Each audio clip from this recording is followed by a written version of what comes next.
Assalamualaikum warahmatullahi wabarakatuh.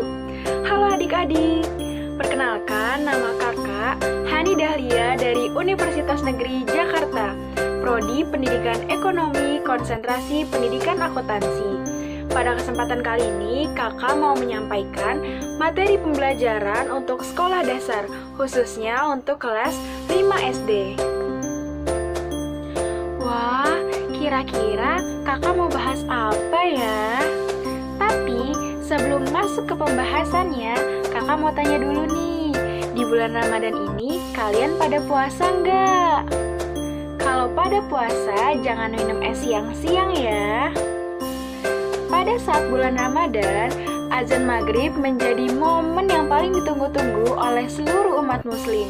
Karena pada saat azan maghrib berkumandang, seluruh umat muslim yang menjalankan ibadah puasa mengonsumsi baik makanan dan minuman seperti lontong, gorengan, es campur, dan lain sebagainya.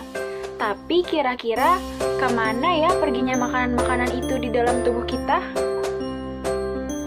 Lalu, ketika makanan-makanan tersebut masuk ke dalam mulut, kira-kira kemana ya perginya makanan-makanan itu?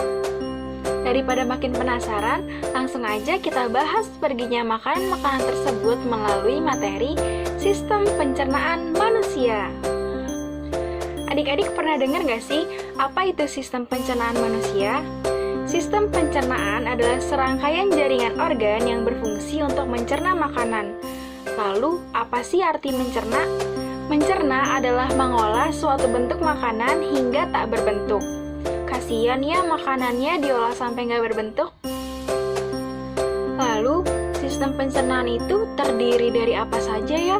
Bagaimana prosesnya? Bagaimana alurnya? Langsung saja kita bahas kepada yang pertama. Sistem pencernaan manusia yang pertama adalah mulut.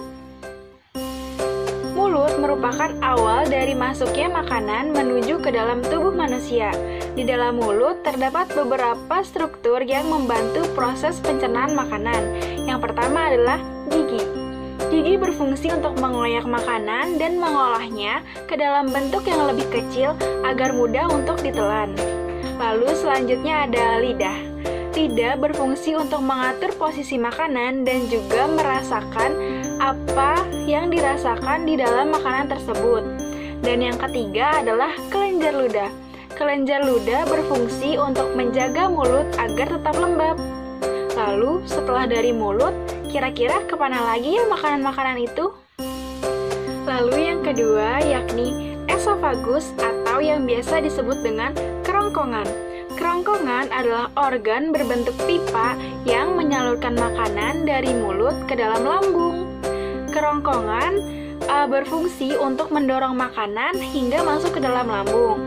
Nah, di dalam kerongkongan ini terdapat gerakan otomatis yang berfungsi untuk mendorong makanan tersebut yang biasa dikenal dengan gerakan peristaltik.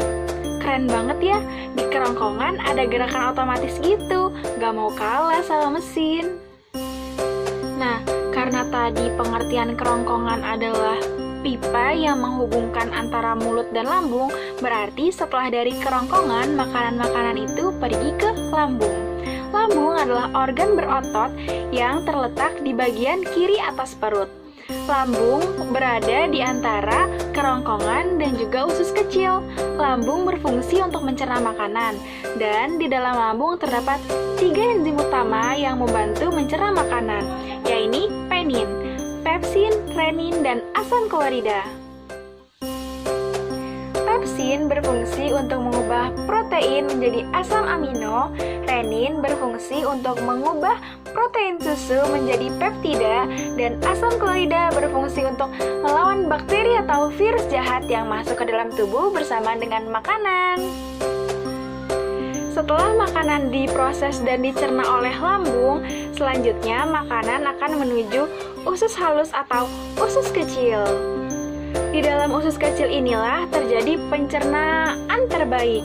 Mengapa disebut dengan pencernaan terbaik? Karena di dalam usus kecil terjadi penyerapan atas sari-sari makanan yang telah kita konsumsi dan mengubahnya menjadi energi. Untuk itu, konsumsilah makanan yang sehat dan juga bergizi. sari-sari makanan diserap oleh usus kecil, selanjutnya sisa makanan berjalan menuju usus besar atau kolon. Di dalam usus besar terdapat bagian yang bernama umbai cacing atau bagian yang terdapat banyak sel darah putih. Nah, umbai cacing ini atau sel darah putih ini berfungsi untuk memberikan imunitas bagi tubuh manusia. Kalau di usus kecil merupakan tempat penyerapan sari-sari makanan, maka di usus besar merupakan tempat penyerapan mineral atau cairan sisa makanan. Sisa-sisa makanan yang sudah tidak bisa diserap lagi oleh tubuh akan dibuang atau didorong menuju rektum. Rektum adalah tempat penyimpanan feses, dan apabila rektum sudah penuh, maka sisa atau kotoran di dalam tubuh akan dibuang melalui anus. Lalu selesailah perjalanan makanan di dalam tubuh manusia atau selesailah sistem pencernaan manusia. Wah, ternyata sangat panjang dan sangat menakjubkan ya. Manusia sebagai makhluk ciptaan Allah dibuat sesempurna mungkin, bahkan sampai ke dalam komponen-komponen di dalam tubuh manusia. Jadi, untuk menjaga segala pemberian Allah termasuk sistem pencernaan ini, hindari makanan-makanan yang mengandung bahan berbahaya dan tidak menyehatkan ya. Karena segala yang Allah ciptakan itu untuk dijaga, bukan untuk diabaikan.